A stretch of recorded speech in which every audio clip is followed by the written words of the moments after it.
आप सभी छात्रों का आयुर्वेद परिचय एवं सिद्धांत क्लास में स्वागत है। कल अपन ने रसों के बारे में पढ़ा था। रस कितने प्रकार के होते हैं? 6। मधुर, अम्ल, लवण, कटु, तिक्त और कषाय।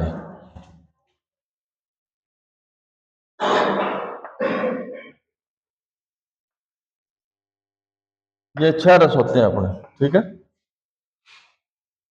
इसमें अपन ने कल पढ़ा था मधुर के बारे में। आज अपन पढ़ेंगे लवण के बारे में। भाई लवण रस क्या है, ये क्या शरीर में काम करता है? तो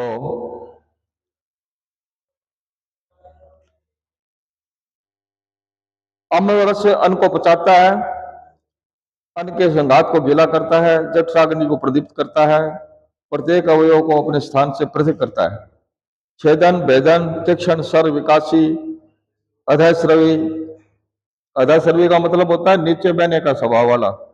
अवकाश कर, स्थान को रिक्त करने वाला। वात सामक स्तंभ, शरीर की जकड़ाहट।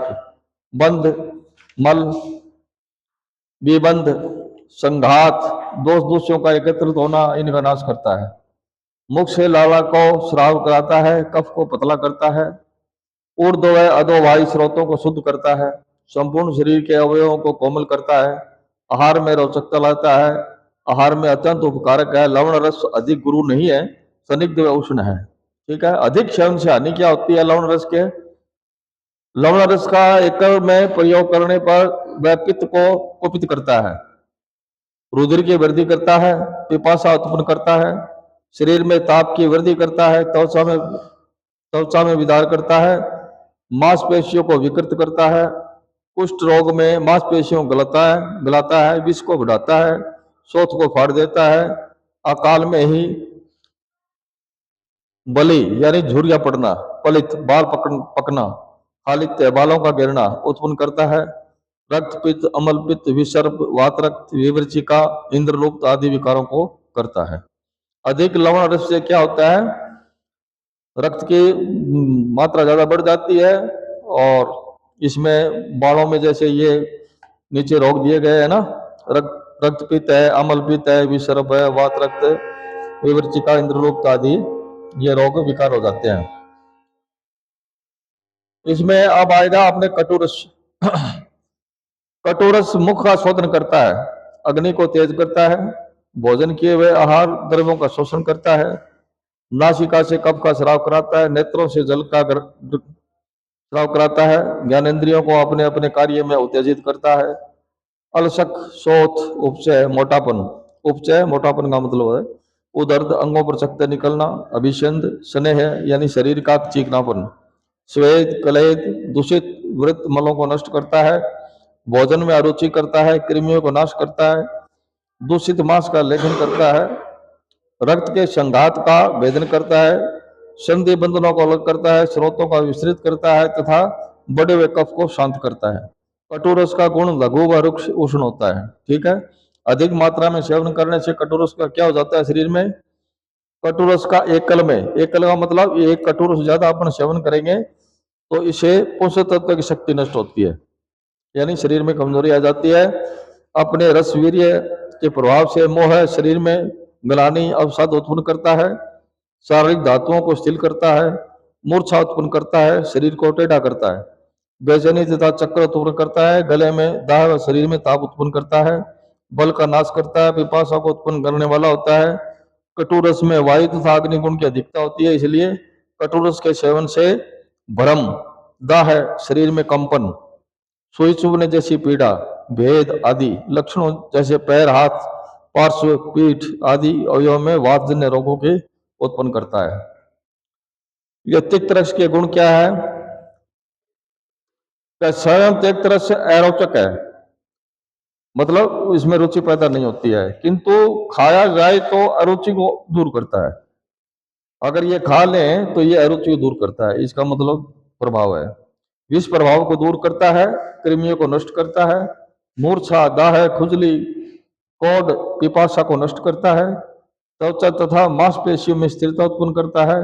यह जवरनाशक, जवर किसको कहते हैं? बुखार को। अग्निदीपक, आहार पाचक, दूध का शोधक, ठीक है, लेखन करता है। स्त्रियों में दुग्ध का शोधक है ये, मतलब कटोस, तिक्त। शरीर का क्लेद, मेद, चर्बी, मज्जा, लसिका, पूय, पसीना, मूत्र, मल, पित्त, कफ को सुखाता है। तिक्त रस का गुण रुक्ष, शीत व लघु है।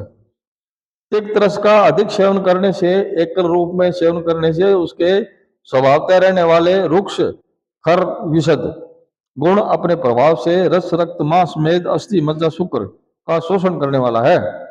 ये सातों धातुओं का शोषण करता है अगर एकल तिक्त अपने खाएंगे तो।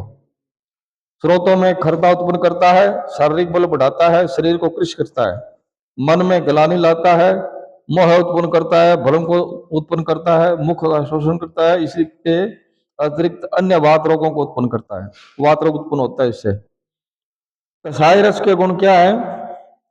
कषाय रस संशमन करता है, संग्राही करता है। संशमन मतलब इकट्ठा करना, संघात करना। संतान करने वाला है, पीड़न, रोपण, शोभन, स्तंभक, स्तंभक ये आ गया ना। हाँ।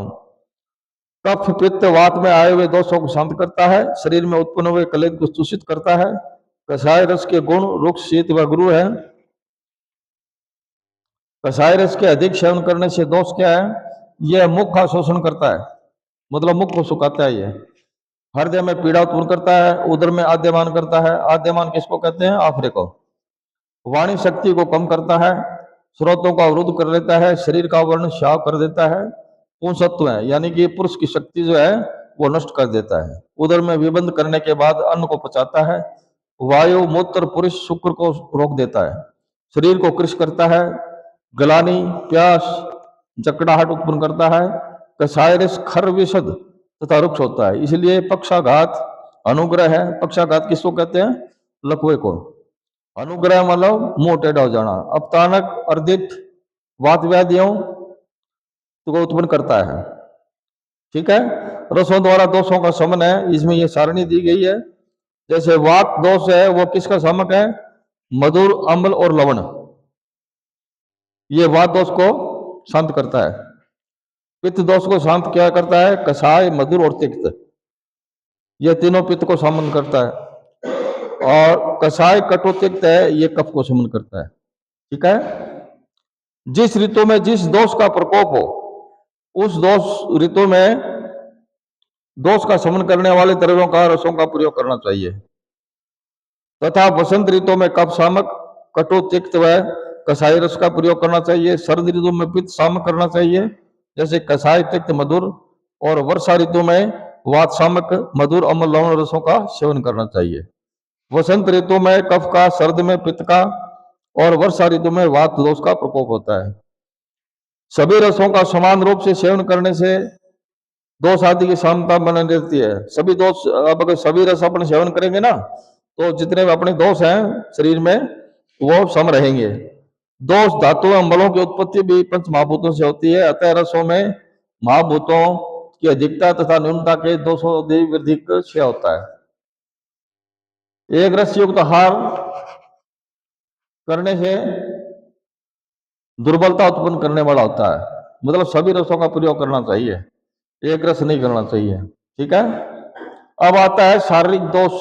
ये शारीरिक दोष कौन से हैं? ये 3 प्रकार के पहले बताए गए थे आपको। शारीरिक दोष वात, पित्त, कफ। वात, पित्त और कफ, ये अपने शरीर में रहते हैं।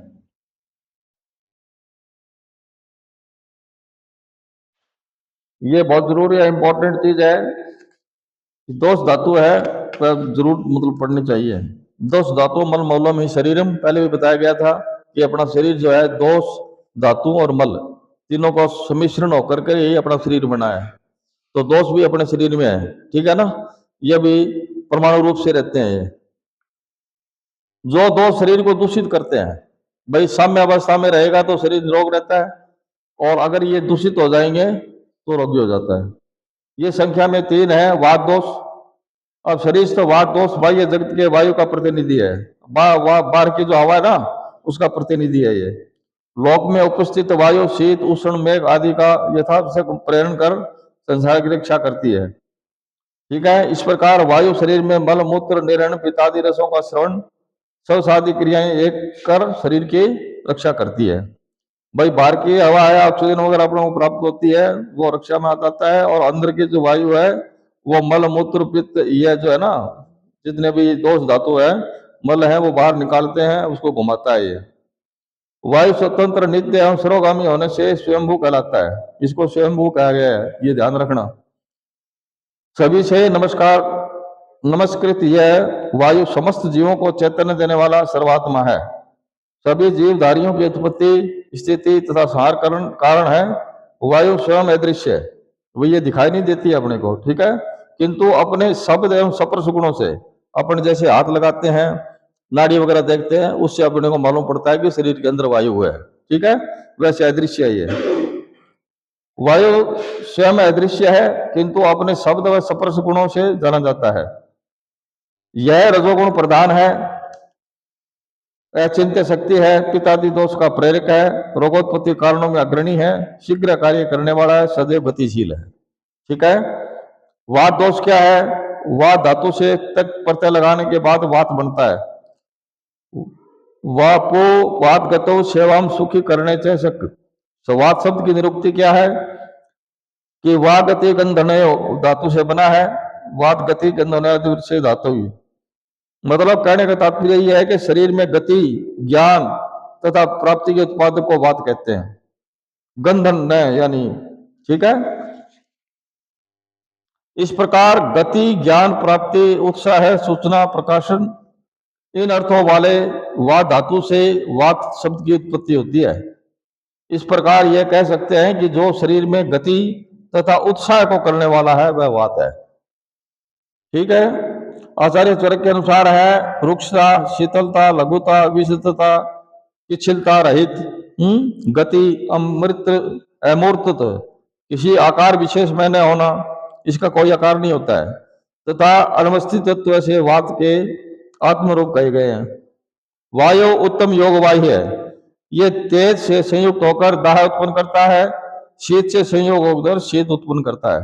कहने का मतलब यह है कि अपने शरीर के अंदर अगर वात है ना, ये प्रमुख है, योग वायु है, तो यह पित्त को भी दूषित करता है, कफ को भी दूषित करता है और इसको घुमाता है शरीर में, ठीक है। इसको योग वायु इसलिए कहते हैं कि वात, तो वात है ये इंपॉर्टेंट चीज है, इसके अंदर सबसे पहले वात ही होता है।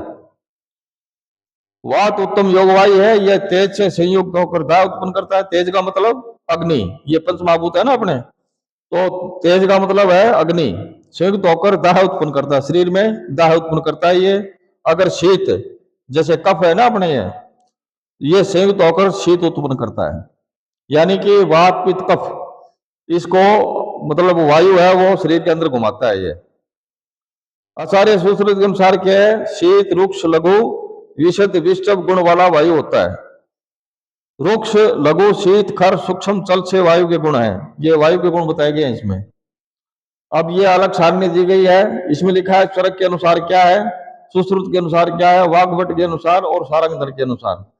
तो इसमें वही है, उसके गुण लिखे हैं, रुक्ष लघु शीत सूक्ष्म चल विशद दारुण अमृत तत्व बहु शीघ्र पुरुष और योग वायु, ठीक है। और सुश्रुत ने क्या लिखा है कि अव्यक्त है, ये दिखा नहीं देता है। रुक्ष है, शीत लघु खर शब्द स्पर्श गुणयुक्त एवं रजो प्रधान, शैत्य रोक्ष लाघव वैसद्य और वैष्टव्य। वाग्भट के अनुसार रुक्ष लघु शीत खर सूक्ष्म चल, खर खर किसको कहते हैं, खरदरापन को।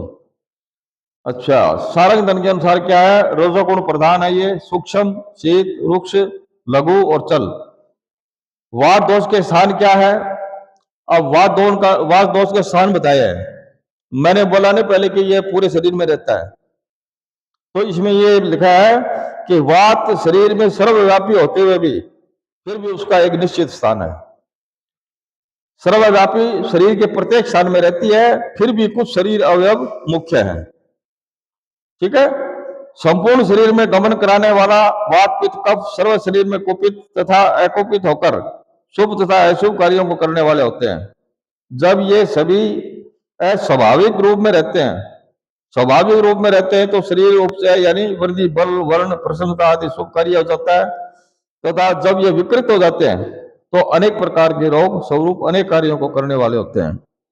मूत्राशय, मलाशय, कटी मानी कमर, दोनों उरु, दोनों पैर, अस्थियां, पक्वाशय शरीर में वात के स्थान है।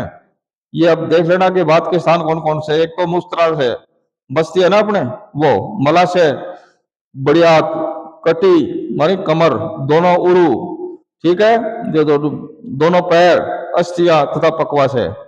पक्वाशय बढ़िया होगी, शरीर में वात के स्थान है। इसमें भी विशेष रूप से पक्वाशय वात का स्थान है। विशेष रूप से अपना उधर है ना, उसके अंदर पक्वाशय, पक्वाशय है ना बढ़ियात, ये विशेष स्थान है उसका वायु का। संक्षेप में वायु का स्थान श्रोणी एवं गुदा है। ये अलग अलग आचार्य हैं, अपने अपने मत दे रहे हैं।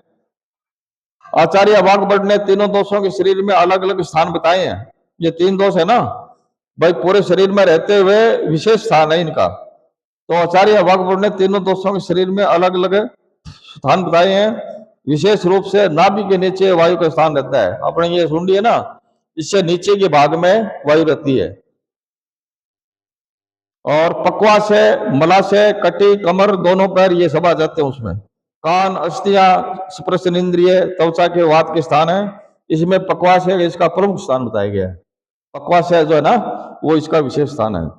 अन्य आचार्य ने जहां कान व त्वचा को वायु का प्रमुख स्थान नहीं माना है, वहीं आचार्य वाग्भट ने माना है। अब ये अलग अलग आचार्य हैं, चर्क के अनुसार, सुश्रुत के अनुसार, अष्टांग संग्रह के अनुसार, अष्टांग हृदय के अनुसार, कश्यप के अनुसार, ये अलग अलग अपने दिए गए हैं। जैसे चर्क के अनुसार है बस्ती, बस्ती का मतलब मूत्राशय, पुरुष धान, कटी, शक्ति, शक्ति का मतलब हड्डियां, पैर, अस्थियां व पक्वाशय, श्रोणी, अब सुश्रुत अनुसार श्रोणी, गुद, पक्वाशय। अष्टांग संग्रह के अनुसार है पक्वाशय, कटी, शक्ति, अस्थियां व त्वचा। अष्टांग हृदय के अनुसार है पक्वाशय, कटी, शक्ति, कर्ण, अस्थियां व त्वचा। कश्यप के अनुसार नाभि के अधः प्रदेश में और अस्थि मज्जा। ये अपने आचार्य हैं, अलग अलग मत दिए हैं इन्होंने। भौतिक स्वरूप क्या है? अब वायु का भौतिक स्वरूप क्या है इसका? ये वर्णहीन, इसका कोई वर्ण नहीं होता है, हवा का कोई रंग नहीं होता है, ठीक है। गंध है गंधहीन, इसमें कोई गंध नहीं होती। वायु में गंध नहीं होती है, लेकिन उसके साथ में कोई चीज मिश्रित हो जाए, जैसे धूप कहते हैं और हैं, जब अपने को महसूस होता है कि भाई इसमें खुशबू आ रही है, लेकिन वायु प्रॉपर वायु के अंदर कोई खुशबू नहीं होती। रस रसहीन होता है इसमें, इसमें कोई रस नहीं होता है वायु में। स्पर्श शीत, अगर अपने शरीर के वो लगेगी तो अपने को ठंडा महसूस होगा, ठीक है। गर्मी में वात तो शीत होती है, लेकिन गर्मी में वो गर्म होने के बाद में फिर अपने को गर्म लगती है, लेकिन उसके अंदर वो गर्मी मिल गई। और वैसे प्रॉपर खुद शीत मतलब वो शीत होता है, ठंडी होती है। भौतिक गुण क्या है? भौतिक गुण में क्या है कि अमूर्त, ये दिखाई नहीं देती है, लघु, रुक्ष, सूक्ष्म, खर, चल और विशद। नैसर्गिक गुण क्या है इसके? शब्द और स्पर्श, ठीक है। गुण है इसके रुक्ष, शीत, लघु, सूक्ष्म, चल, विशद और खर। स्थान क्या है इसका? ये अपने पढ़ के आए हैं, वो चीज दी है, जैसे पक्वाशय, कटी, शक्ति, स्रोत, अस्थि, त्वचा, ठीक है। प्रधान स्थान कहाँ है? पक्वाशय, इसका मुख्य जो स्थान है वो पक्वाशय है। वायु के कर्म, और वायु क्या कर्म करता है? वायु यंत्र धय, अर्थात वायु शरीर के अवयवों का धारण करता है, ठीक है। शरीर में रहने वाले प्राण, उदान, समान, व्यान, उदान वायु की सही आत्मा है। वायु कितने प्रकार के है? वायु कितने प्रकार की होती है? 5 प्रकार की। प्राण, उदान, समान, व्यान और उदान, ये 5 प्रकार की वायु है अपने शरीर में। प्रवर्तक चेष्टानुम वक्वाचानम, अर्थात शरीर में होने वाले ऊंचे नीचे चेष्टाओं का प्रवर्तन व करने वाला वायु ही है। अपने शरीर में जो भी अंग प्रत्यंग वगैरह है, अपने जो कार्य कर रहे हैं वो वायु के द्वारा ही कर रहे हैं। ठीक है। नियंता प्रणेता च मन से, अर्थात वायु मन का नियंता है। मन अपना जो है ना उसका नियंता है। ये अनिष्ट विषय में प्रवृत्त हुए मन को दूर करता है या नियमन करता है तथा इष्ट विषयों में लगाने के लिए प्रेरित करता है। वायु सभी इंद्रियों का प्रेरक है।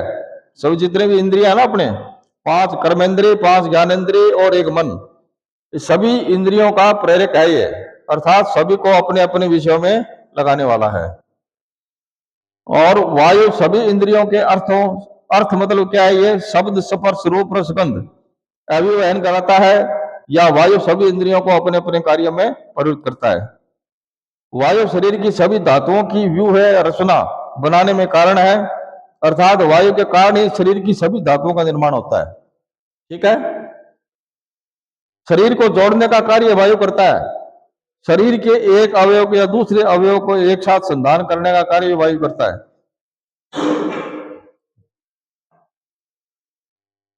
वाणी को प्रवृत्त करने वाली वायु है। अपने वाणी जो अपन बोल रहे हैं ना, ये वायु के कारण ही बोल रहे हैं अपन। स्पर्श व शब्द का मूल कारण वायु है। शब्द जो निकलते हैं या अपने को स्पर्श करता है वो वायु के कारण ही है। स्रोत सुनना, स्पर्श ज्ञान में मूल कारण वायु ही है। अपन सुन रहे हैं वो वायु के कारण ही सुन रहे हैं, अर्थात हर्ष व उत्साह की उत्पत्ति वायु से ही होती है। वायु की अग्नि का प्रेरक है। वायु के जठराग्नि तथा धात्वाग्नि को प्रदीप्त करता है। वायु ही दोषों को सुखाने वाला है। शरीर से बाहर मलों को निकालने में वायु कार्य करता है। जितने भी मल है ना शरीर में, ये वायु निकालती है। शरीर के स्थूल बड़े तथा अणु छोटे स्रोतों को बनाने का कार्य वायु के द्वारा ही संपादित होता है। जो शरीर में सेल्स वगैरह और सब बनाने का कार्य भी इसी का है। गर्भ को आकृति देने का कार्य भी वायु के द्वारा ही होता है। जो बच्चा पेट में बनता है वो वायु के द्वारा ही बनता है। कुपित न होते हुए अपने सम प्रकृति में रहता हुआ वायु आयु का प्रवर्तक है, अनुवर्तक है। यानी ये अगर प्रकुपित नहीं होती है शरीर में तो ये क्या है, वायु आयु का अनुवर्तक है, उम्र उम्र के लिए। उपयुक्त व्याख्या को देखा जाए तो यह स्पष्ट होता है कि इस संदर्भ में आचार्य चरक ने सभी पंच वायुओं के कर्मों का वर्णन किया है। पंच वायु की 5 वायु है ना, तो तंत्र यंत्र को धारण करने वाला, मन का नियंता, प्रेरणता, सभी इंद्रियों का प्रयोग, इंद्रियों में स्व अर्थ में लगाने वाला, सफर शब्द को उत्पन्न करने वाला, हर्ष उत्साह में कारण, कर्ण स्पर्श ज्ञान में कारण, प्राणवायु के कार्य, वाणी का प्रवर्तक, उदाहरण वायु का कार्य है, सभी चेष्टाओं का प्रवर्तक, सभी धातुओं का निर्माण करना, दोषों का शोषण करना, स्थूल व अणु स्रोतों का निर्माण करना, ज्ञान वायु के कारण है, वो वायु के कार्य है। जठराग्नि व धात्वाग्नि का प्रवर्तन करना समान वायु का है। मलों को बाहर निकालना, गर्भ में शरीर को आकृति देना समान वायु के कार्य है। इसके अतिरिक्त आचार्य चरक ने सूत्र स्थान 18 अध्याय में वायु के निम्नलिखित क्रम बताए हैं। उत्साह है, उच्छ्वास, श्वास को अंदर खींचना, बाहर निकालना, निश्वास, श्वास को बाहर निकालना, चेष्टाएं, शरीर का कार्य, उठना बैठना एवं रस रक्त आदि धातुओं की शरीर में गति ठीक बनाए रखना, मल मूत्र आदि की समान गति से बाहर निकालना, ये सभी कार्य अविकृत या प्राकृतिक वायु के कार्य हैं। सूत्र के अनुसार आचार्य सुश्रुत ने वायु को स्वतंत्र, नित्य, सभी जगह व्याप्त रहने वाला स्वयंभू भगवान माना है। यह सभी प्राणियों को प्राण देता है, सभी प्राणियों की उत्पत्ति, स्थिति व विनाश में कारण है।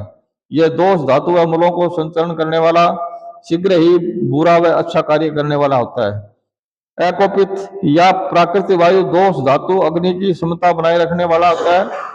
शब्द स्पर्श रस गंध विषय में मन को चक्षुरादि इंद्रियों के साथ संयुक्त कराने वाला तथा श्वास प्रश्वास पाचन रक्त संचार आदि क्रियाओं का सुचारू रूप से करने वाला है। उस देह की अविकृत वायु उत्साह है, श्वास प्रश्वास, उठना बैठना चलना आदि चेष्टा, मल मूत्र आदि वेगों प्रयुक्त करना, रस रक्त आदि धातुओं को सम्यक गति, चक्षु आदि इंद्रियों को अपने अपने विषयों के ग्रहण से अनुग्रहित करना।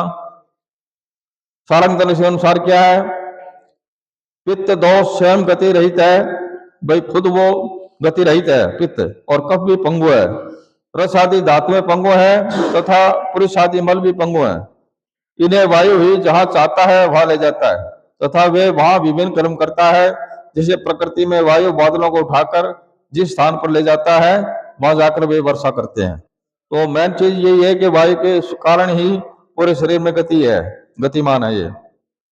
वाद दोष के भेद विशिष्ट, वाद दोष के 5 भेद बताए गए हैं। पहले बताया था मैंने, प्राण वायु, उदान वायु, समान वायु, व्यान वायु और अपान वायु। इसके अलग अलग कार्य हैं शरीर में। जैसे प्राणवायु है, इन पांचों के वायु के प्रमुख कर्म क्या है? प्रस्पंदन अर्थात शरीर चलनम, क्रियाओं का करना व्यान वायु का कार्य है। उद्वहन अर्थात इंद्रिय अर्थानाम धारणम या इंद्रियों के अर्थों का ग्रहण उदान वायु का कार्य है। पूर्ण अर्थात पूर्ण महारेण या आहार पूर्ण प्राणवायु का कार्य है।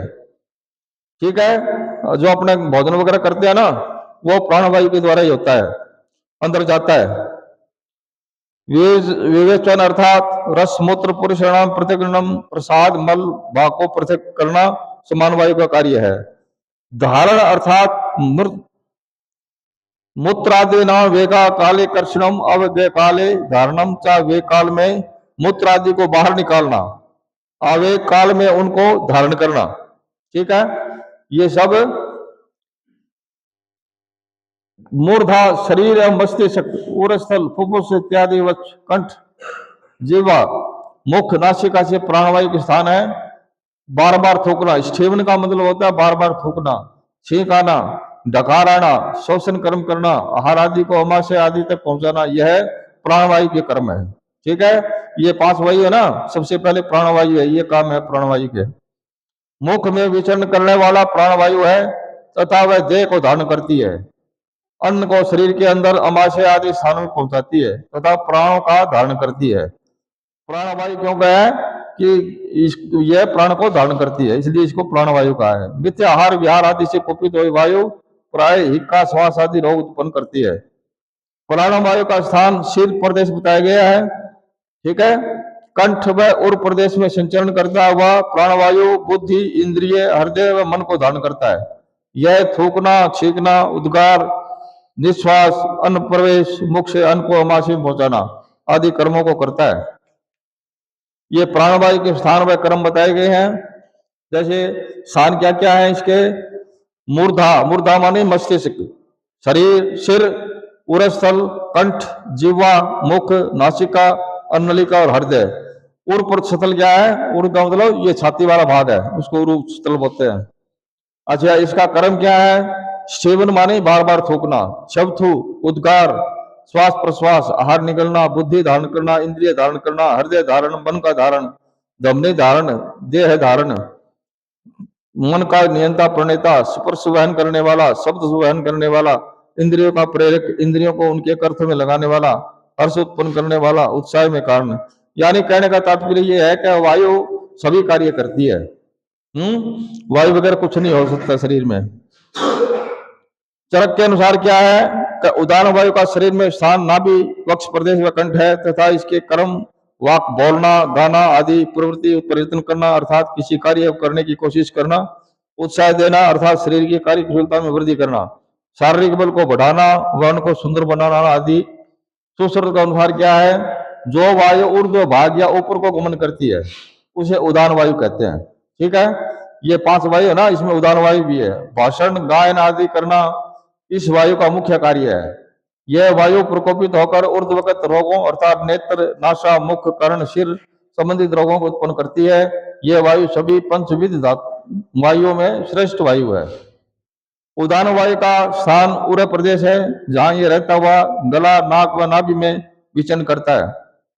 वाक प्रवृत्ति अर्थात बोलना, कार्यों में प्रयत्न करना, पुष्टि, उत्साह कर्म, बुद्धि, धैर्य, स्मरण शक्ति, मन को क्रियाशील करने वाला है अर्थात उदान वायु इन कार्यों को सुचारू रूप से करता है। उदान वायु के स्थान और कर्म विषय सामग्री स्थान क्या है? उदान का नाभि, उरः प्रदेश, कंठ और नासिका। और कर्म क्या है इसका? वाक प्रवृत्ति यानी बोलने की प्रवृत्ति, प्रयत्न, ऊर्जा, बल को व्यवस्थित रखना, वर्ण को व्यवस्थित रखना, भाषण, गीत, स्वर शोध करना, वृद्धि का प्रबोधन, धैर्य धारण, स्मरण शक्ति बोधन, मन का प्रबोधन, ये उदान वायु के कार्य हैं। प्राण उदान ये 2 वायु हो गई है। अब आती है अपान। वैसे तो अपान वायु उदान हो ही गया, अपान वायु आती है इसमें। अपान का मतलब होता है नीचे की तरफ गमन करना। सभी आचार्य ने अपान वायु का प्रमुख स्थान बुध मार्ग बताया गया है। ठीक है, दोनों वृषण, अंडकोश, बस्ती, मूत्राशय, मेंढर यानी मूत्रेंद्रिय, नाभि, उरुप्रोक्षण, गुदा तथा आंतर, ये सभी अपान वायु के स्थान है। ठीक है, शुक्र मूत्र पुरुष आर्तव का निःसरण करना इसका कर्म है। आर्तव किसी कह गया है? आर्तव को समझते हो क्या? एमसी को बोलते हैं। यह अपने शरीर में स्थित होकर अपने अपने प्राकृतिक कर्म को करती है, जिससे व्याधि को उत्पन्न नहीं होती। ठीक है, ये अपना कर्म करती है, नीचे की तरफ फेंकना हर चीज को। सुश्रुत के अनुसार क्या है? पक्वाशय में स्थित रहकर अपान वायु उचित समय में मलमूत्र, शुक्र, गर्भ तथा आर्तव को अधो मार्ग की तरफ प्रेरित करना, बाहर निकालती है तथा प्रकोपित होकर बस्ती तथा गुद गते विभिन्न प्रकार के कष्टकारी व्याधि उत्पन्न करती है। अगर यह विकृत हो जाए तो कष्टकारी व्याधि हो जाती है। वाग्भट के अनुसार अपान वायु मुख्य रूप से कटी के नीचे के भाग में रहती है। कटी मानी कमर। यह बस्ती मूत्राशय, बस्ती का मतलब मूत्राशय, श्रोणी, मेहन, शिशिन, मूतेंद्रिय, वृषण, अंडकोश, वक्षण प्रदेश, उरु में गति करता है। मल, पुरुष, मूत्र, शुक्र, आर्तव, गर्भ को बाहर निकालना आदि क्रियाओं को करने वाला है। अब ये अपान वायु के ये देखे हैं स्थान क्या है और कर्म क्या है। अब जैसे पक्वाशय, दोनों वृषण, मूत्राशय, शिशिन, नाभि, उरु, गुद, मलाशय, अंत्र, ये इसके स्थान है। और कर्म क्या है? शुक्र का निर्गमन, मूत्र का निर्गमन, निर्गमन का मतलब बाहर निकालना। ठीक है, पुरुष का निर्गमन, आर्तव का निर्गमन, गर्भ का निर्गमन, वेग होने पर मलादि को बाहर निकालना, वह वेग उपस्थित न होने पर उन्हें दान करना। ये आपके वात दोष हो गया है। आज का चैप्टर पूरा है, कल पढ़ेंगे पित्त दोष। ठीक है।